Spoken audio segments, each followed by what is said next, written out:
Magandang tanghali mga bro. Mayroon nga pala tayong ginagawa ngayon dito.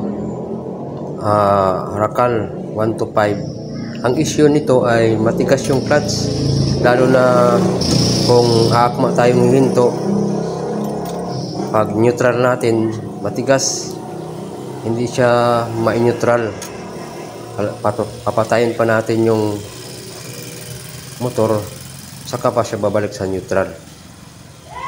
So matigas talaga ang neutral nito. Lalo na pag galing tayo sa biyahe, din gusto natin i-neutral. Pag hihinto tayo, hindi siya ma-neutral. Kailangan pang patayin yung motor. Saka pa siya babalik sa neutral. Kaya ito, kung binuksan natin at titingnan natin at gagawa tayo ng paraan kung paano palambutin ang ating clutch, lalo na sa yung clutch lever natin, kailangan malambot siya para hindi tayo mahirapan pag neutral. So yung kailangan pala natin dito ay yung star ng ating clutch. Yun ang ating babaguhin. Siyempre tatanggalin muna natin itong kanyang oil pump, saka itong clutch lining kasi nasa ilalim yung clutch star. Yun ang ating babaguhin, yung star sa may clutch. Yan, pass forward na natin para makita natin yung star. Pag natanggalan natin itong kanyang oil pump, saka itong yung clutch assembly, yung clutch lining hub, tatanggalin natin kasi ito ay nakaabala sa pagtanggal natin sa clutch. So bali natanggalan natin, ito na siya. Ayan, natanggal na natin. Bali ito siya. Ito yung tatanggalin natin. Ito yung babaguhin natin. Itong star na ito.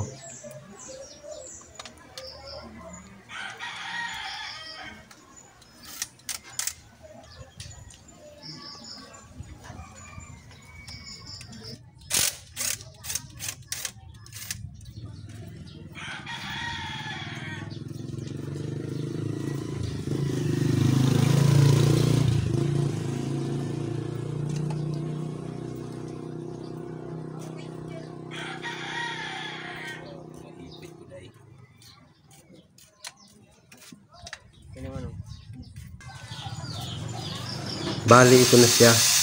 Greenahin ko na yung mga dulo ng star. Mamaya ipakita ko kung paano ko ito greenahin.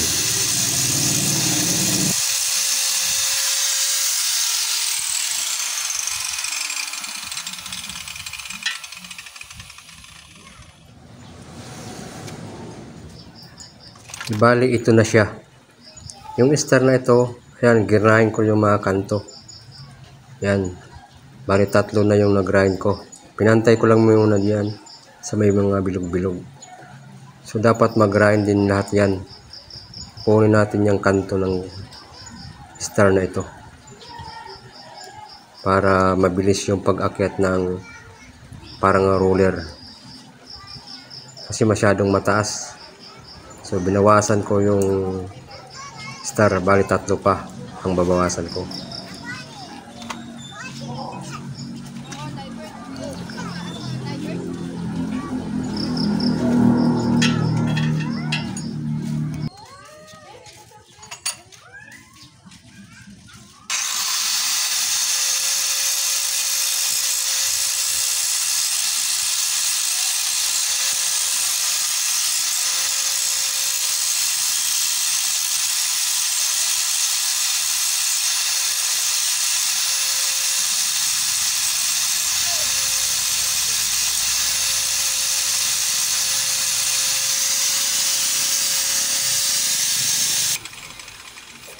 Bali ito na siya.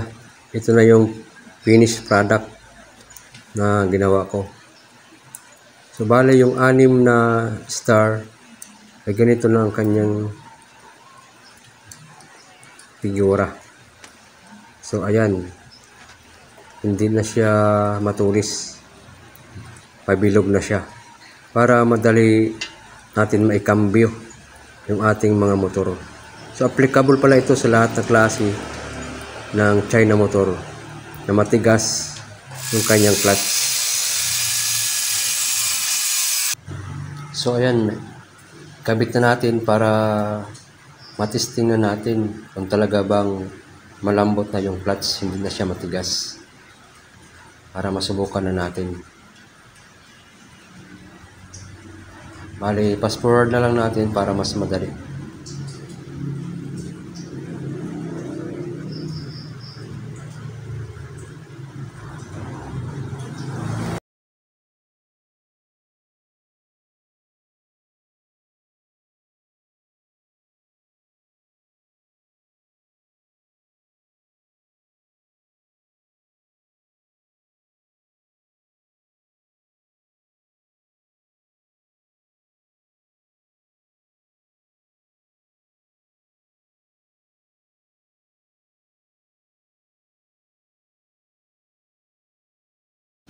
Bali, ayan, naikabit na natin. So, ngayon, subukan natin kung talaga bang malambot na yung kanyang clutch. So, ayan, malambot nga. So, malambot na siya. Hindi siya tulad kanina sa dati na antigas.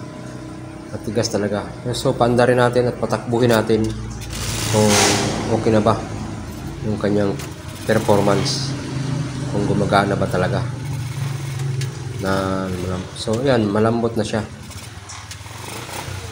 So okay na to, malambot na.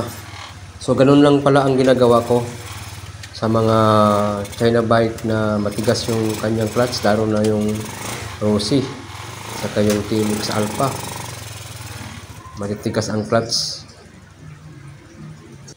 So maraming salamat mga lods sa panonood niyo sa aking video. Sana ay makatulong sa inyo itong video na ito. Sa inyong may mga motor, sana ay makatulong sa inyo ito. Maraming salamat.